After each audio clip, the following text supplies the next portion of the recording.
Isolation is the real poverty. What if community can solve all your problems? Your life problems, your financial problems, your relational problems, even your spiritual problems. Many of us don't think of poverty in that way. We think poverty is just about money. And I'm not telling us to come and join a community. So I'm Coach Temi. I come here live every Tuesday by 10 a.m. and we have a genuine conversation around life, business, and purpose. So today we are going to be looking at community. I have my guide here, so I'm going to be running us through. We're going to be looking at different angles and different examples. How did community start? What were the ideas? Who started community? Are there other background factors to community? How do you choose community? Those are the aspects we're going to be discussing on this podcast. So stay with me. But before I start, I need to say that, or let me just explain by starting my own personal story. I know growing up, my mom has a friend, a very close friend. She has other friends, but she has this close friend. And that gave me a bit of a sense of community, but we didn't know that that is what it's called. I don't think I've ever heard the word community in my family. It's just of recent I started hearing community. Look at the gap in the years. It's just recently I started hearing the word community. So, personal story. Growing up, I never really had an idea of what community is. But those days our parents have friends. They have friends that visit them, they visit friends, but they never really integrated us into that community system. The idea was not there. There's a different thing between you saying, children, this is how life works. You need to understand community, which I plan to introduce my children to. There was nothing of such conversation. We only know that they had friends that visit and they go for parties and all that. But looking at my primary school, I also never intentionally had friends. I never really had friends in my primary school, even secondary school. So university, I started maybe because of school fellowships, you need to just relate with some people. But I never genuinely had a very close friend, even till today. I have friends, but not so close. Sometimes it's hard to open up to people because I've never really been exposed to it. And I think this community thing it's very important because you they can make you and they can marry you. They can be the reason why you grow, they can be the reason why you drag, they can be the reason why. And if I can even remember very well, we were discouraged from joining communities. I can remember because those days, even in secondary school, they were cultism in secondary schools, even universities. So you hear something like don't join bad gangs. So instead of helping us to understand the idea of community, it was tagged as gangs, which I believe it's a way of protecting children from joining bad gangs. And I believe that it has also destroyed many people, I mean bad gangs. But nevertheless, we cannot overemphasize the importance of community. And if you even look at it, how did community even started?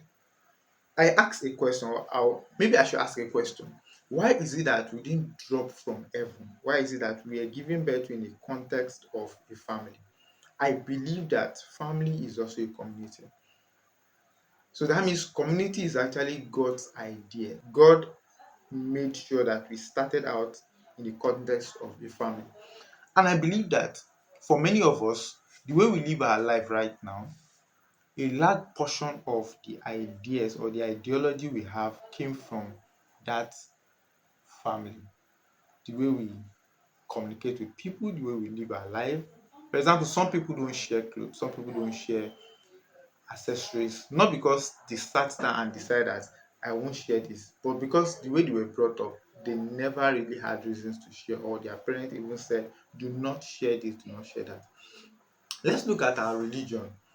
If I should ask, why are you a Christian or why are you a Muslim or the religion you're practicing right now? Why are you practicing that religion? It's most likely because your parents, and I know this is not the same for everybody, Perhaps you chose your own, or perhaps you found out that this is religion you should practice.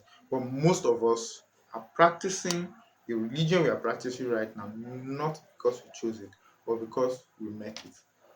Parents were Muslims, we decided to be Muslim. Or perhaps you know what you've done for so long, you now see the good aspect of it. So you felt, oh, this religion has been helping us so far, so it's a good religion to practice. Whereas if I'm not saying you should change your religion, but if we look at our lives, if we had opportunity of testing two or three religion, we could find out that perhaps you have a better option. So let's dive into our point of discussion today. I want to say before I perhaps go entirely into my discussion that community is not, it's not another add-on. It's not a goal you are probably trying to set. It's not another load on what you are applying already. Community is what provides infrastructure for you, is what provides support so that you can achieve the goals you have already set. So I will mention one or two things, then I would give us example. Now the big question is, why do ordinary people achieve extraordinary results? That is one questions that have been bothering me for a while now before I got answer to it. And I realized that ordinary people achieve extraordinary results not because they are extraordinary, but because they have found a way of using system to achieve their result instead of using their strength to achieve their results. As a man, there's only so much you can do. Think of the billionaires of this world. Most of the things they are doing, they are using other people to achieve their goals. Look at Dangote. Perhaps I don't think he knows the composition of cement.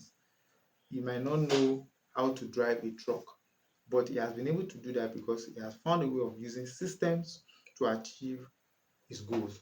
So what I'm proposing to us is that rather than using our strength to achieve all that we want to achieve in life, why not find a way of using other people's time, other people's money, other people's strength as a system to achieve your results? While I was also thinking about this, I started studying an ant, and I think I'm suggesting that we should all go ahead to study an ant. Look at how they work, look at their colony. I discovered that ants can carry 10 to 50 times their body weight, not because they have more strength, but because they have created colonies. And they didn't use their strength to create colonies. They have been able to build colonies with system rather than using strength. I look at colony as community for humans.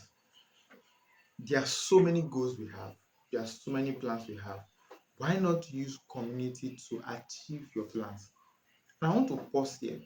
Think of your biggest goal in 2026. Rather than planning and making decisions to achieve the goal alone, are there ways you can use other people's time and money to achieve that goal? It could be financial goal, it could be health goal, it could be spiritual goals. There is always a way you can use other people to achieve your goal. Now, I'm not saying you should be a parasite. I'm not saying you should cajole other people or deceive them. By being part of a community, you have a responsibility you are offering or you are giving to the community, and you have people that are also committed to you. And I'll get there very shortly. So, studying an ant, I realized that ants have colonies, and there are different people in the colony that have different function, and they do not break their rank. Have you ever seen ants lining up to move in an orderly manner? Who gives them instruction? It's because they understood their function. We have the worker, we have the soldier, we have the foragers, we have the caretakers, we also have the builders. And each of these colony, they have their function and they know exactly what to do. So being part of a community also supports us with different aspects or different key functions we need to build our life. Most times we want to build our life alone. We think we can make decisions and keep them. Many of us, the reason why we've not achieved the goals we have always wanted to achieve is because we are trying to do it alone. One decision I made this year is that anytime I think of an idea, alongside I create a team for that idea. And the funnest part is that you don't need money to create a team. There are people that are ready to volunteer for your dream until they stop believing in it. And I say they stop believing because you don't expect people to keep volunteering for an idea that is not moving. That means the idea must be moving. I've gotten some roles not because I submitted CV for it, but because I volunteered for it. And the idea evolved to become a business. And from there, I was part of the team. You can also do that for your business. You can do that for your idea. You can do that for your goals and whatsoever you have in plan for 2026. So that idea you have, the best way to start is not only by making decisions, is by creating a team, get volunteers, get people that believe in your dream.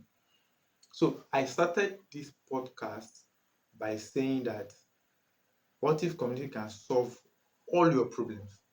And that's exactly what I'm driving at. I'm saying that look at your problem and look at how you can use community to solve your problem. Now, someone has, or perhaps someone is saying, I'm not a part of any community. How can I join communities?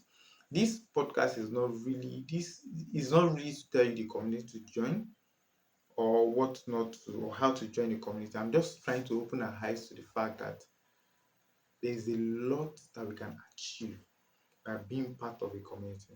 For example, I'm part of Junior Chamber International, and I know that to some extent it has improved my financial life, should I say, my income, just because I had skills and I could offer my skill in exchange for money.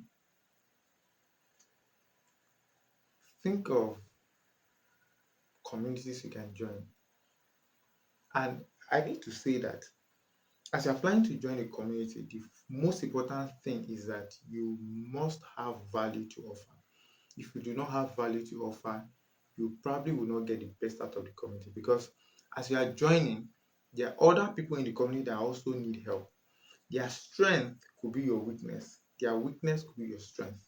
So, what you are looking out for is how can I supply and receive?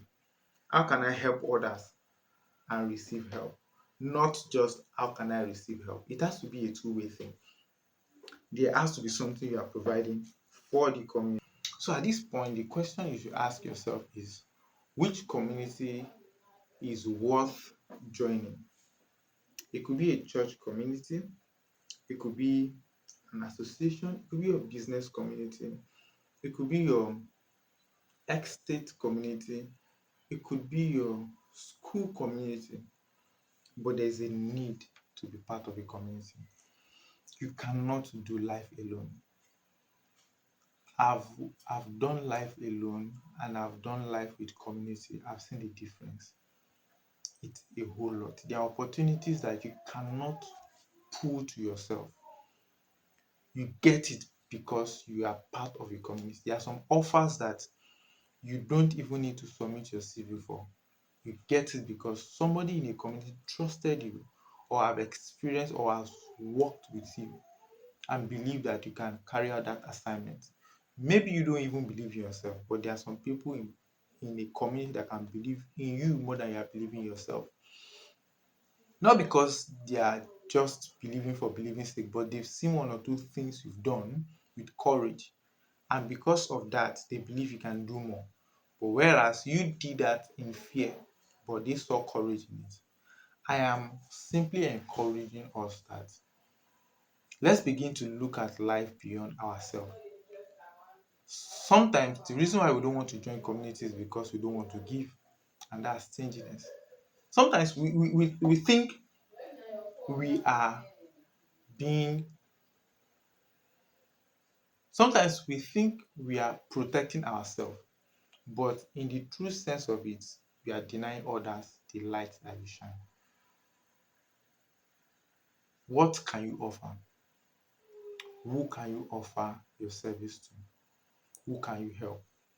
Ziegler said, if only you can help as many people achieve their goals, in the process, you will also achieve yours.